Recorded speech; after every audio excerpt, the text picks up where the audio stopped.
دنیا کے اندر ہم نے کتابیں پڑھی، اب بھی میرا مطالعے کا شوق ہے، میں پڑھتا ہوں، آپ بھی پڑھیں گے تو آپ کو بھی پتا چلے گا کہ دنیا میں سارے مسئلے کا چن چن کر حل اگر کوئی بتاتا ہے تو قرآن کریم بتاتا ہے۔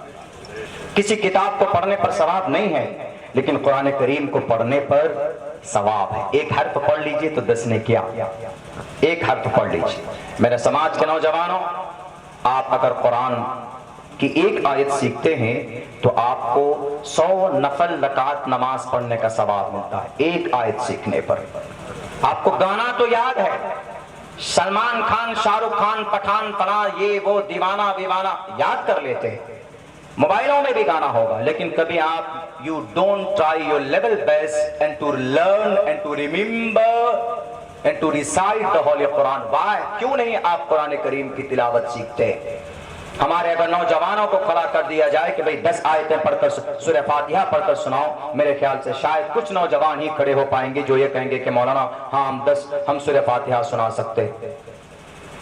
اس قرآن سے جڑیے، اس شریعت پر، یہ قرآن اللہ کی شریعت ہے۔ اگر کوئی کہے آپ سے کہ نہیں قرآن پڑھ کر ہمارا بچہ زیادہ سے زیادہ حافظ بنے گا، تو میں کہتا ہوں ان کو یا دنیا اگر سمجھتی ہے تو غلط سوچتی۔ اٹھاؤ تاریخ گواہ ہے، دنیا کے اندر سب سے بڑا سرجن کون پیدا ہوگا؟ قرآن کریم کا عاشق ابو القیس البوکسیس، نام اس کا نوٹ کیجئے، ریئل نام ابو القاسم الزہراوی ہے۔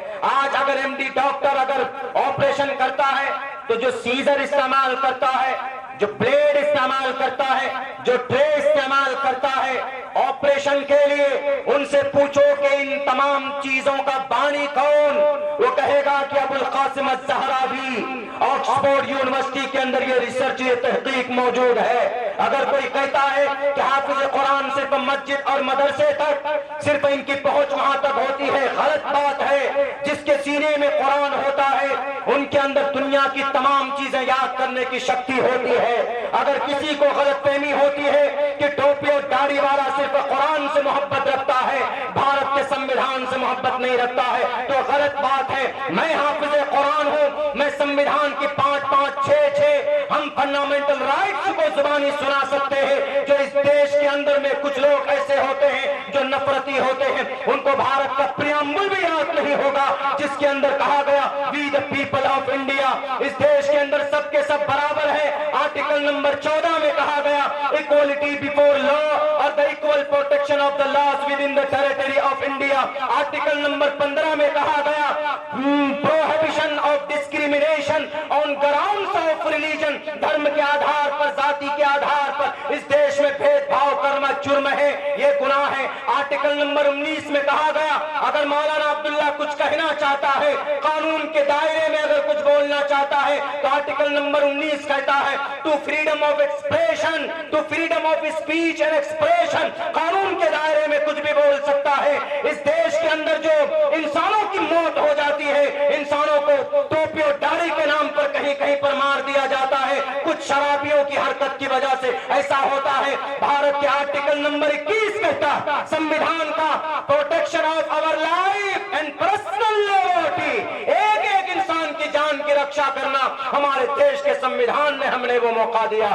اگر کوئی ہندو ہے، کوئی کرسچن ہے، کوئی مسلمان ہے، کوئی مندر میں جاتا ہے، ہنومان چالیسا پڑھتا ہے، جے ہنومان جان گن ساگر، جے کپیستے ہولوک اجاگر، گایتری منتر پڑھتا ہے، اوم بھوربھوسواہا تتسویترورینیم بھرگو دسی دیوس دھیمہی دھیو یو نہ پرچودیات، یا گردوارے میں جا کر ایک اومکارا ستنام کرتا بھرت پڑھتا ہے، یا مسجد میں جا کر الحمدللہ رب العالمین الرحمن الرحیم پڑھتا ہے، تو یہ مختلف عقیدہ اور پڑھنا، عبادت کرنا بھارت کے سموِدھان کا دفعہ نمبر 25 کھول کر بیان کرتا ہے۔ Freedom of conscience and free profession and practice propagation of the religion. Explain نہیں کروں گا۔ یہ مدرسہ مظہر العلوم چلاتے ہیں، مدرسہ مظہر العلوم چلانے کی پرمیشن بھارت کے سموِدھان کا دفعہ نمبر 30 رائٹ آف مائنورٹیز، یہی لفظ ہے، ایک لفظ میں کمی بیشی ہوگی میری زبان کاٹ دیجئے گا۔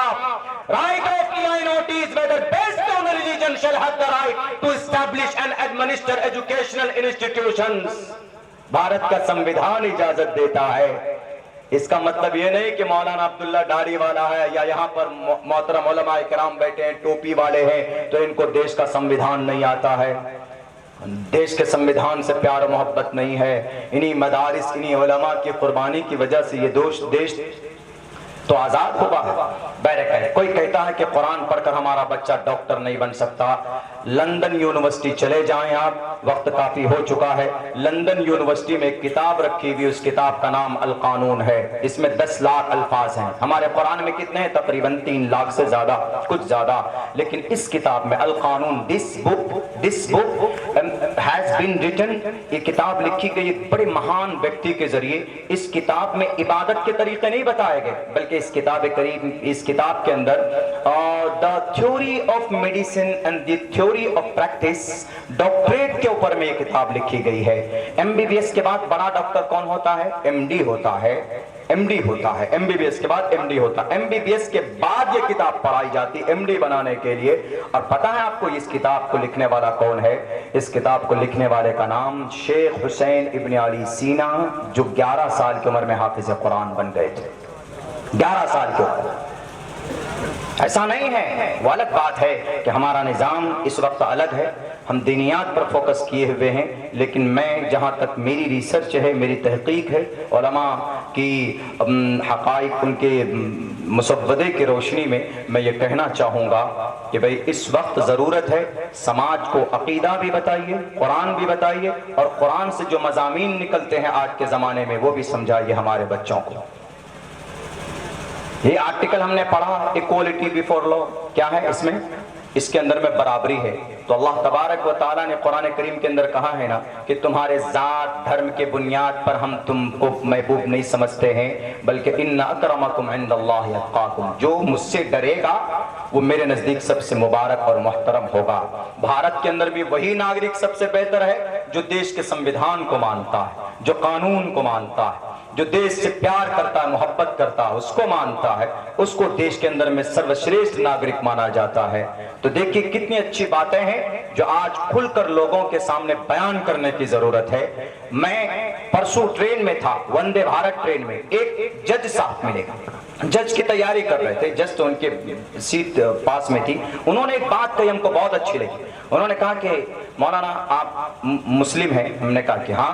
انہوں نے کہا کہ میں ہندو ہوں، نوودے ودیالیہ سے میں نے تعلیم حاصل کی، LLB کر لیا ہم نے، ماسٹر کر رہا ہوں، ماسٹر کے بعد پھر میں جوڈیشری میں جاؤں گا۔